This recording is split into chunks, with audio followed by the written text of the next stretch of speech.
Hi everyone, welcome to my channel. ತಮ್ಮೆಲ್ಲರಿಗೂ ನಮ್ಮ ಚಾನಲ್ಗೆ ಸ್ವಾಗತವನ್ನು ಕೋರುತ್ತಾ ಇವತ್ತಿನ ವಿಡಿಯೋದಲ್ಲಿ 2026ನೇ ಶೈಕ್ಷಣಿಕ ಸಾಲಿನ ಇಲ್ಲಿ ನವೋದಯ ಎಕ್ಸಾಮ್ ಈಗಾಗಲೇ ಕಂಪ್ಲೀಟ್ಗೊಂಡಿದ್ದು ಈಗಾಗಲೇ ಅವರು ಅಡ್ಮಿಷನ್ ಕೂಡ ಮಾಡಿರ್ತಾರೆ. ಇದೀಗ 2027ನೇ ಶೈಕ್ಷಣಿಕ ಸಾಲಿಗಾಗಿ ಮತ್ತೆ ಇಲ್ಲಿ ನವೋದಯ ವಿದ್ಯಾಲಯ ಸಮಿತಿಯವರು ಅರ್ಜಿಗಳನ್ನು ಆಹ್ವಾನ ಮಾಡ್ತಾರೆ. ಅದಕ್ಕೋಸ್ಕರ ತಮಗೆ ಸಂಪೂರ್ಣವಾದಂಥ ಮಾಹಿತಿಯನ್ನು ಈ ವಿಡಿಯೋದಲ್ಲಿ ತಮಗೆ ತಿಳಿಸ್ಕೊಡ್ತಾ ಇದ್ದೀನಿ. ಇನ್ನು ತಾವುಗಳು ನಮ್ಮ ಚಾನಲ್ ಮೊದಲ ಬಾರಿಗೆ ನೋಡ್ತಾ ಇದ್ದರೆ ತಾವೆಲ್ಲರೂ ಕೂಡ ಈ ಚಾನಲನ್ನು ಸಬ್ಸ್ಕ್ರೈಬ್ ಆಗಿದ್ದು ನಮಗೆ ಶೈಕ್ಷಣಿಕ ವಿಡಿಯೋಗಳನ್ನು ಮಾಡಲಿಕ್ಕೆ ಇನ್ಸ್ಪಿರೇಷನ್ ನೀಡುತ್ತೆ ಅಂತ ತಿಳಿಸುತ್ತಾ, ಇಲ್ಲಿ ನೋಡಿ ಮೊದಲನೇದಾಗಿ 2027ನೇ ಶೈಕ್ಷಣಿಕ ಸಾಲು ಅಂದರೆ ಮುಂದಿನ ವರ್ಷ, ಈ ವರ್ಷ ಅಲ್ಲ ಮುಂದಿನ ವರ್ಷ ಏನು ಜೂನಲ್ಲಿ ಅಡ್ಮಿಷನ್ ಆಗುತ್ತೆ, ಅದಕ್ಕೆ ಸಂಬಂಧಪಟ್ಟ ಹಾಗೆ ಎಕ್ಸಾಮು ಇದೇ ವರ್ಷ 2026ರಲ್ಲಿ ನಡೆಯುತ್ತೆ. ಆ ಎಕ್ಸಾಮ್ ಯಾವಾಗ ನಡೆಯುತ್ತಪ್ಪ ಅಂದರೆ ಇಲ್ಲಿ ಸೆಪ್ಟೆಂಬರ್ ಅಥವಾ ಅಕ್ಟೋಬರ್ ಒಳಗಾಗಿ ಎಕ್ಸಾಮ್ ನಡೆಯುವಂಥ ಸಾಧ್ಯತೆ ಇರುತ್ತದೆ, ಅಥವಾ ಕಡೆಯದಾಗಿ ಹೇಳೋದಾದರೆ ಇಲ್ಲಿ ಡಿಸೆಂಬರ್ವರೆಗೂ ಹೋಗ್ಬೋದು. ಹಾಗಾದರೆ ಇಲ್ಲಿ ಆ ಎಕ್ಸಾಮ್ಗೆ ಸಂಬಂಧಪಟ್ಟ ಹಾಗೆ ಇಲ್ಲಿ ಮೊದಲಿಗೆ ತಾವು ಅಪ್ಲಿಕೇಶನ್ಗಳನ್ನು ಸಲ್ಲಿಸಬೇಕಾಗುತ್ತದೆ. ಅದಕ್ಕೆ ಇಲ್ಲಿ ಎಲಿಜಿಬಿಲಿಟಿ ಏನಿದೆ, ಅರ್ಹತೆಗಳೇನಿದಾವೆ ಅನ್ನೋದನ್ನು ನೋಡ್ತಾ ಹೋಗೋಣ. ಇಲ್ಲಿ ಮೊದಲನೇದಾಗಿ ಜವಾಹರ್ ನವೋದಯ ವಿದ್ಯಾಲಯ ಇರುವ ಜಿಲ್ಲೆಯ ನಿಜವಾದ ನಿವಾಸಿ ಅಭ್ಯರ್ಥಿಗಳಿಗೆ ಮಾತ್ರ ಇಲ್ಲಿ ಅರ್ಜಿಗಳನ್ನು ಸಲ್ಲಿಸಲಿಕ್ಕೆ ಇಲ್ಲಿ ಎಲಿಜಿಬಲ್ ಇರ್ತಾರೆ. ಅಂದರೆ ತಾವು ಯಾವ ಜಿಲ್ಲೆಯ ನಿವಾಸಿ ಆಗಿರ್ತೀರಿ ಅದೇ ಜಿಲ್ಲೆಯಲ್ಲಿಯೇ ತಾವು ಅಪ್ಲಿಕೇಶನ್ ಹಾಕಬೇಕು ಮತ್ತು ಅರ್ಜಿಗಳನ್ನು ಸಲ್ಲಿಸಿ ಎಕ್ಸಾಮನ್ನು ಬರೀಬೇಕಾಗುತ್ತೆ. ಅದಕ್ಕೆ ಸಂಬಂಧಪಟ್ಟ ಹಾಗೆ ತಮ್ಮದು ಇಲ್ಲಿ ಸ್ವಂತ ವಿಳಾಸ ಕೂಡ ಅದೇ ಜಿಲ್ಲೆಯದೇ ಆಗಿರಬೇಕು. ಹಾಗಾಗಿ ತಾವು ತಮ್ಮ ವಿಳಾಸದ ದಾಖಲೆಗಳನ್ನು ಸಿದ್ಧತೆಯಲ್ಲಿ ಇಟ್ಕೋಬೇಕಾಗುತ್ತೆ. ಈಗ ಇನ್ನು ಅಭ್ಯರ್ಥಿಯು 5ನೇ ತರಗತಿಯಲ್ಲಿ ಅಧ್ಯಯನ ಮಾಡಿರುವ ಹಾಗೂ ಯಾವ ಜಿಲ್ಲೆಯ ಪೋಷಕರಿರ್ತಾರೋ ಅವ್ರದ್ದು ಕೂಡ ಅಲ್ಲಿ ವಿಳಾಸದ ಏನಿರ್ತದಲ್ಲ ಸಂಪೂರ್ಣವಾಗಿ ಪೋಷಕರದು ವಿದ್ಯಾರ್ಥಿಗಳು ಕೂಡ ಅದೇ ಜಿಲ್ಲೆಯದೇ ಇರಬೇಕಾಗುತ್ತದೆ. ಹಾಗಾಗಿ ಇಲ್ಲಿ ತಾವುಗಳು ಏನು ಮಾಡಬೇಕು, ತಮಗೆ ಸೂಕ್ತವಾದಂಥ ದಾಖಲೆಗಳನ್ನು ಸಿದ್ಧತೆಯಲ್ಲಿ ಇಟ್ಕೊಳ್ಬೇಕಾಗುತ್ತದೆ. ಯಾಕಂದರೆ ದಾಖಲೆಗಳ ಪರಿಶೀಲನೆ ಸಂದರ್ಭದಲ್ಲಿ ತಮಗೆ ಅದು ಬಹಳಷ್ಟು ಯೂಸ್ ಆಗುತ್ತೆ. ಸೊ ಅದಕ್ಕೆ ತಾವು ಇದನ್ನು ಗಮನಿಸಬೇಕು. ಮತ್ತು ಅಭ್ಯರ್ಥಿಯು ಅದೇ ಜಿಲ್ಲೆಯ ಯಾವುದೇ ಸರ್ಕಾರಿ ಅಥವಾ ಸರ್ಕಾರಿ ಮಾನ್ಯತೆ ಪಡೆದ ಶಾಲೆಯಲ್ಲಿ 5ನೇ ತರಗತಿಯನ್ನು ಅಧ್ಯಯನ ಮಾಡಿರಬೇಕು ಅಂತ ಹೇಳಿದ್ದಾರೆ. ಈಗ ತಾವು 5ನೇ ತರಗತಿ ಕಲಿಯುವಂತಹ ವಿದ್ಯಾರ್ಥಿಗಳಿಗೆ ಮಾತ್ರ ಇದು ಅವಕಾಶ ಇರುತ್ತೆ. ಒಂದು ವೇಳೆ ತಾವು 6ನೇ ತರಗತಿ ಇದ್ದೀರಿ ಅಥವಾ 4ನೇ ತರಗತಿ ವಿದ್ಯಾರ್ಥಿಗಳಿಗೆ ಇದು ಅವಕಾಶ ಇರುವುದಿಲ್ಲ. ಈ ವರ್ಷ ಅಂದರೆ 2026ನೇ ಶೈಕ್ಷಣಿಕ ಸಾಲು ಈಗಾಗಲೇ ಪ್ರಾರಂಭ ಆಗಿದೆ. ಈ ವರ್ಷ 5ನೇ ತರಗತಿ ಕಲಿಯುತ್ತಿರುವಂಥ ವಿದ್ಯಾರ್ಥಿಗಳಿಗೆ ಮಾತ್ರ ಇದು ಅವಕಾಶ ಇರುತ್ತದೆ. ಮತ್ತು ಆಯ್ಕೆಯ ಪರೀಕ್ಷೆಗೆ ಅರ್ಜಿ ಸಲ್ಲಿಸಿದ ಅವಧಿಗೂ ಮುನ್ನ 5ನೇ ತರಗತಿಯಲ್ಲಿ ಉತ್ತೀರ್ಣರಾದ ಅಥವಾ ಪುನರಾವರ್ತಿತ ಅಭ್ಯರ್ಥಿಗಳಿಗೆ ಅವಕಾಶ ಇರುವುದಿಲ್ಲ, ರಿಪೀಟರ್ಸ್ಗಳಿಗೆ ಇರುವುದಿಲ್ಲ, ಮತ್ತು ಕಳೆದ ವರ್ಷ 5ನೇ ಕ್ಲಾಸ್ ಪಾಸ್ ಆದವರು ಕೂಡ ಇದು ಅವಕಾಶ ಇರುವುದಿಲ್ಲ. ಇನ್ನು ಪ್ರವೇಶ ಬಯಸುವ ಅಭ್ಯರ್ಥಿಯು 10ರಿಂದ 12 ವರ್ಷ ವಯಸ್ಸಾಗಿರಬೇಕು. ಇಲ್ಲಿ ನೋಡ್ರಿ, ಈ ವರ್ಷ ಅಂದರೆ 5ನೇ ತರಗತಿ ಕಲಿಯುತ್ತಿರುವಂಥ ವಿದ್ಯಾರ್ಥಿಗಳಿಗೆ ಇದು ಅನ್ವಯ ಆಗುತ್ತೆ. ಆದರೆ ಏಜ್ ಕೂಡ ಹೇಳಿದ್ದಾರೆ ಅವರು 10ರಿಂದ 12 ವರ್ಷ ಮಾತ್ರ ಅಂತ ಹೇಳಿದ್ದಾರೆ. ಇದು ಪರಿಶಿಷ್ಟ ಜಾತಿ, ಪರಿಶಿಷ್ಟ ಪಂಗಡ ಸೇರಿದಂತೆ ಎಲ್ಲ ವರ್ಗಗಳ ಅಭ್ಯರ್ಥಿಗಳಿಗೆ ಇದು ಅನ್ವಯ ಆಗುತ್ತೆ. ಮತ್ತು ಇಲ್ಲಿ ತಾತ್ಕಾಲಿಕವಾಗಿ ಇಲ್ಲಿ ಸೆಲೆಕ್ಟ್ ಆದಂಥ ಅಭ್ಯರ್ಥಿ ಪ್ರವೇಶ ಸಮಯದಲ್ಲಿ ಸಂಬಂಧಪಟ್ಟ ಸರ್ಕಾರಿ ಪ್ರಾಧಿಕಾರದವರು ನೀಡಿದಂತಹ ನೋಡ್ಬೋದು ತಾವು, ಇದು ಭಾಳಷ್ಟು ಇಂಪಾರ್ಟೆಂಟು, ಜನನ ಪ್ರಮಾಣದ ಪತ್ರದ ಪ್ರತಿಯನ್ನು ಕಡ್ಡಾಯವಾಗಿ ಕೊಡಬೇಕು ಅಂತ ಹೇಳಿದ್ದಾರೆ. ಇದು ಎಲ್ಲ ಕಾಸ್ಟ್ ವಿದ್ಯಾರ್ಥಿಗಳಿಗೆ ಕೂಡ ಇದು ಅನ್ವಯ ಆಗುತ್ತದೆ. ಸೊ ಇಲ್ಲಿ ನೋಡಿ, ಬರ್ತ್ ಸರ್ಟಿಫಿಕೇಟ್ ಭಾಳ ಇಂಪಾರ್ಟೆಂಟು. ಈ ವರ್ಷ 5ನೇ ತರಗತಿ ಕಲಿತಾ ಇದ್ದಾರೆ ನಿಮ್ಮ ಮಗ ಅಥವಾ ಮಗಳು ಅಂದರೆ ಕಡ್ಡಾಯವಾಗಿ ತಾವು ಇಲ್ಲಿ ಜನನ ಪ್ರಮಾಣ ಪತ್ರವನ್ನು ಸಿದ್ಧತೆಯಲ್ಲಿ ಇಟ್ಕೊಳ್ಳೇಬೇಕಾಗುತ್ತದೆ. ಇನ್ನು ನೆಕ್ಸ್ಟು, ಆಯ್ಕೆ ಪರೀಕ್ಷೆಗೆ ಹಾಜರಾಗುವ ಅಭ್ಯರ್ಥಿಯು ಶೈಕ್ಷಣಿಕ ಅವಧಿಯಾದ್ಯಂತ ಸರ್ಕಾರಿ ಅಥವಾ ಸರ್ಕಾರಿ ಅನುದಾನಿತ ಅನುದಾನರಹಿತ ಶಾಲೆಗಳಲ್ಲಿ ಇಲ್ಲಿ ಅವರು ನೋಡ್ತಾ ಹೋದಾಗ ಅವರು ಅದೇ ಶಾಲೆಯಲ್ಲಿ ಅಂದರೆ ಇಡೀ ಡಿಸ್ಟಿಕಲ್ಲಿ ಯಾವುದಾದ್ರೂ ಒಂದು ಶಾಲೆಯಲ್ಲಿ 5ನೇ ತರಗತಿಯಲ್ಲಿ ಅಭ್ಯಾಸ ಮಾಡ್ತಾ ಇರಬೇಕು ಅಂತ ಹೇಳಿದ್ದಾರೆ. ಮತ್ತು ಇಲ್ಲಿ ಇನ್ನೊಂದು ಇಂಪಾರ್ಟೆಂಟ್ ಏನು ಅಂದರೆ, ಆಯ್ಕೆ ಪರೀಕ್ಷೆಗೆ ಅರ್ಜಿ ಸಲ್ಲಿಸುವಂತಹ ಅವಧಿ ಜುಲೈ 31ರ ಮೊದಲು ಬಡ್ತಿ ಪಡೆದು 5ನೇ ತರಗತಿಗೆ ಪ್ರವೇಶ ಪಡೆಯದ ಅಭ್ಯರ್ಥಿಗೆ ಅರ್ಜಿ ಸಲ್ಲಿಸಲು ಅರ್ಹನಲ್ಲ ಅಂತ ಹೇಳಿದ್ದಾರೆ.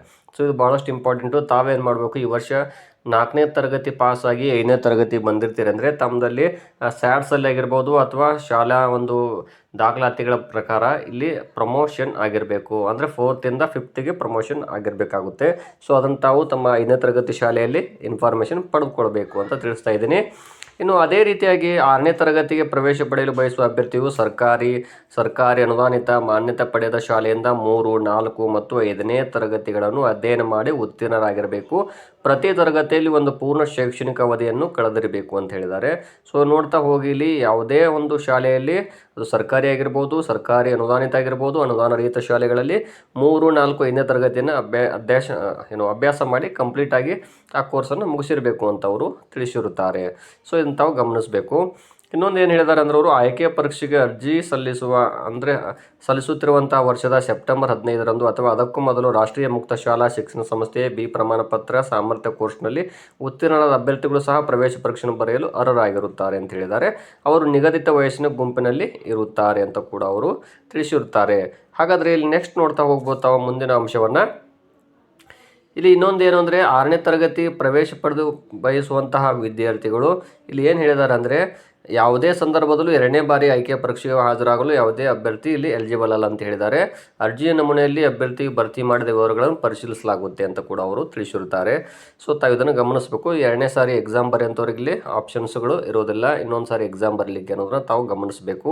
ಇದನ್ನು ತಾವು ನೆನಪಿನಲ್ಲಿ ಇಟ್ಕೊಂಡ್ರೆ ಅದರೊಂದಿಗೆ ಇಲ್ಲಿ ಆಧಾರ್ ಕಾರ್ಡ್ ಬಹಳಷ್ಟು ಇಂಪಾರ್ಟೆಂಟ್. ಇಲ್ಲಿ ಆಧಾರ್ ಮಾತ್ರ ಕಡ್ಡಾಯ ಅಂತ ಹೇಳಿದ್ದಾರೆ. ಸೊ ತಾವು ತಮ್ಮ ಶಾಲಾ ದಾಖಲಾತಿ ಪ್ರಕಾರ ಇಲ್ಲಿ ಆಧಾರ್ ಕಾರ್ಡನ್ನು ಮಾಡಿಸ್ಕೊಳ್ಳೋದು ಸೂಕ್ತ ಅಂತ ನನ್ನ ಒಪಿನಿಯನ್. ಜನನ ಪ್ರಮಾಣ ಪತ್ರ ಆಗಿರ್ಬೋದು, ಶಾಲಾ ದಾಖಲಾತಿಗಳಲ್ಲಿ ಸೇಮ್, ಆಧಾರ್ ಕಾರ್ಡ್ನಲ್ಲಿ ಕೂಡ ಹೆಸರು ಸೇಮ್ ಆಗಿರುವಂತೆ ತಾವು ನೋಡ್ಕೊಳ್ಳಿ. ಏನಾದರೂ ಸಮಸ್ಯೆಗಳಿದ್ರೆ ಈಗಲೇ ತಾವು ಸಿದ್ಧತೆಯಲ್ಲಿ ಇಟ್ಕೊಳ್ಬೇಕಾಗುತ್ತದೆ. ಇನ್ನು ಅದರೊಂದಿಗೆ ನಿಮ್ಮ ಮೀಸಲಾತಿ ಬಗ್ಗೆ ನೋಡೋದಾದರೆ ಗ್ರಾಮೀಣ, ಪರಿಶಿಷ್ಟ ಜಾತಿ, ಪರಿಶಿಷ್ಟ ಪಂಗಡ, OBC ಮತ್ತು ಬಾಲಕ ಬಾಲಕಿಯರಿಗೆ ಹಾಗೂ ಅಂಗವಿಕಲ ಅಭ್ಯರ್ಥಿಗಳಿಗೆ ಇರುವಂಥ ಮೀಸಲಾತಿ ನೋಡ್ತಾ ಹೋದಾಗ ಇಲ್ಲಿ ಗ್ರಾಮೀಣ ಅಭ್ಯರ್ಥಿಗಳಿಗೆ 75% ಸೀಟುಗಳನ್ನು ಜಿಲ್ಲೆಯ ಗ್ರಾಮೀಣ ಪ್ರದೇಶಗಳಿಂದ ತಾತ್ಕಾಲಿಕವಾಗಿ ಆಯ್ಕೆಯಾದಂಥ ಅಭ್ಯರ್ಥಿಗಳಿಗೆ ಭರ್ತಿ ಮಾಡಲಾಗುತ್ತದೆ ಅಂತ ತಿಳಿಸಿದ್ದಾರೆ. ಉಳಿದ ಸೀಟುಗಳು ಖಾಲಿ ಇದ್ದು ಅಂದರೆ ಅದರಲ್ಲಿ ಏನು ಮಾಡ್ತಾರೆ ಅಂದರೆ ಮೀಸಲಾತಿ ಮಾನದಂಡಗಳ ಪ್ರಕಾರ ಜಿಲ್ಲೆಯ ನಗರ ಮತ್ತು ಗ್ರಾಮೀಣ ಪ್ರದೇಶದ ಅಭ್ಯರ್ಥಿಗಳಿಂದ ಅರ್ಹತೆ ಆಧಾರ ಮೇಲೆ 75% ಗ್ರಾಮೀಣ ಪ್ರದೇಶದ ಅಭ್ಯರ್ಥಿಗಳಿಗೆ, ಉಳಿದ ಇನ್ನೂ 25% ಇರುತ್ತಲ್ಲ ಅದನ್ನು ಮೆರಿಟ್ ಆಧಾರ ಮೇಲೆ ಅದರಲ್ಲೂ ಕೂಡ ಗ್ರಾಮೀಣ ಮತ್ತು ನಗರ ಎರಡನ್ನೂ ಕೂಡ ಅಲ್ಲಿ ತೆಗೆದುಕೊಳ್ತಾರೆ. ಸೊ ಹಾಗಾದ್ರೆ ಇಲ್ಲಿ ತಾವು ಮೀಸಲಾತಿ ಪಡ್ಕೊಳ್ಬೇಕಾಗಿತ್ತು ಅಂದರೆ ಗ್ರಾಮೀಣ ಮತ್ತು ನಗರಕ್ಕೆ ಸಂಬಂಧಪಟ್ಟ ಹಾಗೆ ತಾವು ಏನು ಮಾಡ್ಬೇಕು, ಇಲ್ಲಿ 3, 4 ಮತ್ತು 5ನೇ ತರಗತಿಗಳನ್ನು ಇಲ್ಲಿ ಗ್ರಾಮೀಣ ಪ್ರದೇಶಗಳಲ್ಲಿ ಶೈಕ್ಷಣಿಕ ಒಂದು ಅವಧಿಯನ್ನು ಪೂರ್ಣಗೊಳಿಸಬೇಕಾಗುತ್ತದೆ. ಆದರೂ ಕೂಡ ಅಭ್ಯರ್ಥಿಯು ಪ್ರವೇಶ ಪಡೆಯಲು ಬಯಸುವಂಥ ಜಿಲ್ಲೆಯಿಂದಲೇ 5ನೇ ತರಗತಿಯಲ್ಲಿ ಗ್ರಾಮೀಣ ಪ್ರದೇಶದ ಅಡಿಯಲ್ಲಿ ಪೂರ್ಣ ಶೈಕ್ಷಣಿಕ ಅವಧಿಯನ್ನು ಅಧ್ಯಯನ ಮಾಡಿರಬೇಕು. ನೀವು ಒಂದೇ ಒಂದು ದಿನ ಸಿಟಿ ಸ್ಕೂಲಲ್ಲಿ ಕಲಿತರೂ ಕೂಡ ತಮ್ಮದು ಇಲ್ಲಿ ಅಪ್ಲಿಕೇಶನ್ನ ನೀವು ಸಲ್ಲಿಸಿದ್ರು ಕೂಡ ನಾಳೆ ಅಡ್ಮಿಷನ್ ಟೈಮಲ್ಲಿ ನಿಮ್ಮ ಅಡ್ಮಿಷನ್ ಕ್ಯಾನ್ಸಲ್ ಆಗುವಂಥ ಚಾನ್ಸಸ್ ಇರುತ್ತದೆ. ಸೊ ಹಾಗಾಗಿ 3, 4, 5ನೇ ತರಗತಿಯನ್ನು ಸಂಪೂರ್ಣವಾಗಿ ಗ್ರಾಮೀಣ ಪ್ರದೇಶದಲ್ಲಿ ಕಲಿತಿರಬೇಕಾಗುತ್ತದೆ. ಇನ್ನು ನೆಕ್ಸ್ಟು ನಗರ ಅಭ್ಯರ್ಥಿಗಳು ನೋಡ್ತಾ ಹೋದಾಗ ನಗರ ಪ್ರದೇಶದ ಶಾಲೆಯಲ್ಲಿ 3, 4 ಮತ್ತು 5ನೇ ತರಗತಿಯಲ್ಲಿ ಒಂದೇ ಒಂದು ದಿನದ ಅವಧಿಗೆ ಅಧ್ಯಯನ ಮಾಡಿದ ಅಭ್ಯರ್ಥಿಯನ್ನು ನಗರ ಅಭ್ಯರ್ಥಿ ಎಂದು ಪರಿಗಣಿಸಲಾಗುತ್ತದೆ. ಇದನ್ನು ಗಮನಿಸಬೇಕು ತಾವು. ಯಾವುದಾದ್ರೂ ಒಂದು ಸಿಟಿ ಸ್ಕೂಲಲ್ಲಿ ಕೇವಲ ಒಂದೇ ದಿನವೂ ನೀವು ಅಡ್ಮಿಷನ್ ಮಾಡಿ ಉಳಿದ ಅವಧಿಯಲ್ಲಿ ಗ್ರಾಮೀಣ ಪ್ರದೇಶದಲ್ಲಿ ಕಲಿತರೂ ಕೂಡ ತಾವು ನಗರ ಪ್ರದೇಶದ ಅಭ್ಯರ್ಥಿಯಾಗಿ ಆಯ್ಕೆ ಆಗಬೇಕಾಗುತ್ತೆ. ಅದನ್ನು ತಾವು ಗಮನಿಸಬೇಕು. ಇನ್ನು ಟ್ರಾನ್ಸ್ಜೆಂಡರ್ ಅಭ್ಯರ್ಥಿಗಳಿಗೆ ಇಲ್ಲಿ ಪ್ರತ್ಯೇಕ ಮೀಸಲಾತಿ ಇರುವುದಿಲ್ಲ. ಅವರೆಲ್ಲ ವರ್ಗಗಳಲ್ಲಿ ಅವರು ಕಾಂಪಿಟೇಷನ್ ಮಾಡಬೇಕಾಗುತ್ತದೆ. ಇನ್ನು ನೆಕ್ಸ್ಟ್ ನೋಡ್ತಾ ಹೋದಾಗ ಜಿಲ್ಲೆಯ 70% ನಗರ ಹಿಡಿದ 75% ಗ್ರಾಮೀಣ ಪ್ರದೇಶದ ವಿದ್ಯಾರ್ಥಿಗಳನ್ನ ಆಯ್ಕೆ ಮಾಡಲಾಗುತ್ತದೆ. ಅದರೊಂದಿಗೆ ಪರಿಶಿಷ್ಟ ಜಾತಿ ಮತ್ತು ಪರಿಶಿಷ್ಟ ಪಂಗಡದ ಅಭ್ಯರ್ಥಿಗಳಿಗೆ ಇಲ್ಲಿ ಇರುವಂಥ ಮೀಸಲಾತಿಯನ್ನು ನೋಡ್ತಾ ಹೋಗ್ಬೋದು. ತಾವು ಕೂಡ ಇಲ್ಲಿ ಪರಿಶಿಷ್ಟ ಜಾತಿಯವರಿಗೆ 15%, ಪರಿಶಿಷ್ಟ ಪಂಗಡ ವಿದ್ಯಾರ್ಥಿಗಳಿಗೆ 7.5%, ಆದರೆ ಎರಡೂ ವರ್ಗಗಳಿಗೆ ಒಟ್ಟಾಗಿ ತೆಗೆದುಕೊಂಡಾಗ 50%ಕ್ಕೆ ಒಳಪಟ್ಟಿರುತ್ತದೆ ಗರಿಷ್ಠವಾಗಿ. ಈ ಮೀಸಲಾತಿಗಳು ಪರಸ್ಪರ ಬದಲಾಯಿಸಬಹುದು ಅಂತ ಕೂಡ ಅವರು ತಿಳಿಸಿದ್ದಾರೆ. ಇನ್ನು ಕೇಂದ್ರ ಪಟ್ಟಿ ಪ್ರಕಾರ OBC ವಿದ್ಯಾರ್ಥಿಗಳಿಗೆ 27% ಮೀಸಲಾತಿಯನ್ನು ಇಲ್ಲಿ ನೀಡಲಾಗುತ್ತೆ ಅಂತ ತಿಳಿಸಿದ್ದಾರೆ. ಆದರೆ ಇಲ್ಲಿ ಕೇಂದ್ರ ಪಟ್ಟಿಯ ಪ್ರಕಾರ ಇಲ್ಲಿ ಏನು OBC ಅಭ್ಯರ್ಥಿಗಳಲ್ಲಿ ಅವರಿಗೆ ಕೇಂದ್ರ ಪಟ್ಟಿಯಲ್ಲಿರುವಂಥ ಜಾತಿ ಲಿಸ್ಟ್ಗಳು ಯಾವುದೋ ಆ ವಿದ್ಯಾರ್ಥಿಗಳು OBCಯಲ್ಲಿದ್ದರೆ ಮಾತ್ರ ಅವರಿಗೆ ಇದು ಅನ್ವಯ ಆಗುತ್ತೆ. ಅದನ್ನು ತಾವು ಗಮನಿಸಬೇಕಾಗುತ್ತದೆ. ಇನ್ನು ಒಟ್ಟು ಸೀಟುಗಳಲ್ಲಿ ಕನಿಷ್ಠ 1/3 ಭಾಗದಷ್ಟು ಗರ್ಲ್ಸ್ ಅಂದರೆ ಬಾಲಕಿಯರಿಗೆ ಅವಕಾಶ ನೀಡಲಾಗುತ್ತದೆ ಅಂತ ತಾವು ಗಮನಿಸಬೇಕು. ಇಲ್ಲಿ ನೆಕ್ಸ್ಟು ಇಲ್ಲಿ ಮತ್ತೆ ವಿಶೇಷ ಚೇತನ ವಿದ್ಯಾರ್ಥಿಗಳಿಗೆ ಅಥವಾ ದಿವ್ಯಾಂಗ ಅಭ್ಯರ್ಥಿಗಳಿಗೂ ಕೂಡ ಇಲ್ಲಿ ಅವಕಾಶಗಳಿದಾವೆ. ಏನೇನು ಇಲ್ಲಿ ದಿವ್ಯಾಂಗ ಅಭ್ಯರ್ಥಿಗಳು ಅಂದರೆ ಯಾವುದು ಏನು ಅಂತ ಈ ವಿಡಿಯೋ ಮೂಲಕ ತಾವು ಕೂಡ ನೋಡ್ತಾ ಹೋಗ್ಬೋದು. ಶ್ರವಣ ದೋಷ ಆಗಿರ್ಬೋದು, ಶಾಶ್ವತ ಕುರುಡು ಆಗಿರ್ಬೋದು, ಕುರುಡುತನ ಇತ್ಯಾದಿ ಇಲ್ಲಿ ಮಾಹಿತಿಗಳು ಇದಾವೆ ಅಂತ ತಿಳಿಸ್ತಾ ಇದ್ದೀನಿ. ಹಾಗಾದರೆ ಇಲ್ಲಿ ನೆಕ್ಸ್ಟು ಪರೀಕ್ಷೆ ಬಗ್ಗೆ ನೋಡ್ತಾ ಹೋಗೋದಾದರೆ ಇಲ್ಲಿ ಏನು ನವೋದಯ ಎಕ್ಸಾಮ್ಗೆ ಮಾನಸಿಕ ಸಾಮರ್ಥ್ಯ ಇಲ್ಲಿ ಒಟ್ಟು 40 ಪ್ರಶ್ನೆಗಳಿರ್ತಾವೆ. ಅದೇ ರೀತಿಯಾಗಿ ಮಾರ್ಕ್ಸ್ಗಳು 50, ಅಂಕಗಣಿತದಲ್ಲಿ 20 ಪ್ರಶ್ನೆಗಳು, ಮಾರ್ಕ್ಸ್ಗಳು 25, ಮತ್ತು ಭಾಷೆಯಲ್ಲಿ ಪ್ರಶ್ನೆಗಳು 20, ಮಾರ್ಕ್ಸ್ಗಳು 25, ಒಟ್ಟು 80 ಪ್ರಶ್ನೆಗಳು, 100 ಅಂಕಗಳಿರ್ತದೆ. 2 ಗಂಟೆ ಟೈಮನ್ನು ನೀಡಲಾಗುತ್ತದೆ. ಇನ್ನು ಭಾಷಾ ಮಾಧ್ಯಮ ನೋಡ್ರಿ, ನೀವು ಯಾವುದಾದ್ರೂ ಭಾಷೆಯನ್ನು ತೆಗೆದುಕೊಳ್ಬೋದು ಇಲ್ಲಿ ಅಪ್ಲಿಕೇಶನ್ಗೆ ಹಾಕುವಾಗ. ತಾವು ನೋಡ್ತಾ ಹೋದಾಗ ಇಲ್ಲಿ ಕರ್ನಾಟಕದಲ್ಲಿ ನೋಡ್ಬೋದು ಹಿಂದಿ, ಇಂಗ್ಲೀಷು, ಕನ್ನಡ, ತೆಲುಗು, ಮರಾಠಿ, ಉರ್ದು, ಮಲಯಾಳಂ, ತಮಿಳು ಈ ರೀತಿಯಾಗಿ ಎಕ್ಸಾಮನ್ನು ಬರಿಬೋದು ಪರೀಕ್ಷಾ ಮಾಧ್ಯಮವನ್ನು.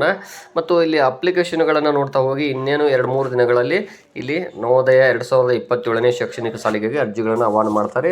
ಸೊ ಹಾಗಾಗಿ ತಾವು ಸಿದ್ಧತೆಯಲ್ಲಿ ಇಟ್ಕೊಳ್ಬೇಕಾದ ದಾಖಲೆಗಳೇನು ಅಂದರೆ ಮೊದಲನೇದಾಗಿ ತಾವು ಇಲ್ಲಿ ಜಾತಿ ಆದಾಯ ಪ್ರಮಾಣ ಪತ್ರ, ಹಿಂದುಳಿದ ವರ್ಗದ ವಿದ್ಯಾರ್ಥಿಗಳಾಗಿದ್ದರೆ OBC ಪ್ರಮಾಣ ಪತ್ರ, ಮತ್ತು ಇಲ್ಲಿ ವಾಸಸ್ಥಳ ಪ್ರಮಾಣ ಪತ್ರ, ಜನನ ಪ್ರಮಾಣ ಪತ್ರ, ಅದೇ ರೀತಿಯಾಗಿ ಆಧಾರ್ ಕಾರ್ಡು, ರೇಷನ್ ಕಾರ್ಡು ಮತ್ತು ಪಾಸ್ಪೋರ್ಟ್ ಸೈಜ್ ಫೋಟೋಗಳು, ಅದರೊಂದಿಗೆ ಒಂದು ಫಾರ್ಮೇಟ್ ಬಿಡ್ತಾರೆ. ಆ ಫಾರ್ಮೇಟನ್ನು ತಾವು 5ನೇ ತರಗತಿಯಲ್ಲಿ ಕಲಿತಾ ಇದ್ದರೆ ಆ ಶಾಲೆಯಿಂದ ತುಂಬಿಸ್ಕೊಂಡು ಅದನ್ನು ಕೂಡ ಸ್ಕ್ಯಾನ್ ಮಾಡಿ ಅಪ್ಲೋಡ್ ಮಾಡಬೇಕಾಗುತ್ತದೆ. ಇವೆಲ್ಲ ದಾಖಲೆಗಳನ್ನು ತಾವು ಸಿದ್ಧತೆಯಲ್ಲಿ ಇಟ್ಕೊರಿ ಅಂತ ತಮಗೆ ತಿಳಿಸ್ತಾ ಇದ್ದೀನಿ. ಧನ್ಯವಾದಗಳು.